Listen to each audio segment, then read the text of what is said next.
Անդրադառնալով Քոչարյանի հայտարարություններին, նախ պետք է ասեմ, որ վերջին, չգիտեմ, ասուլիս ասեմ, ինչ ասեմ, իրականում ոչ մեկ չգիտի ոնց կոչի այդ հանդիպումը, որովհետև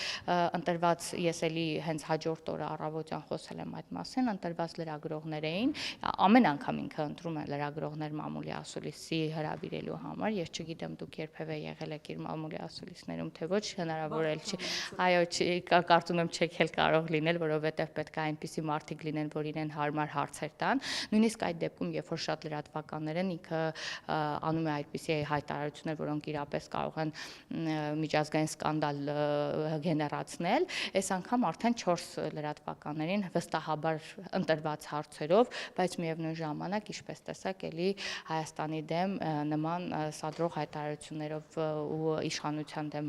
սադրող հայտարարություններով հանդես եկավ եւ ցույց տալով, որ ինքը էլի հավատարիմ է Ռուսաստանի Դաշնությանը, նույնիսկ պատից կախված նկարից էր դա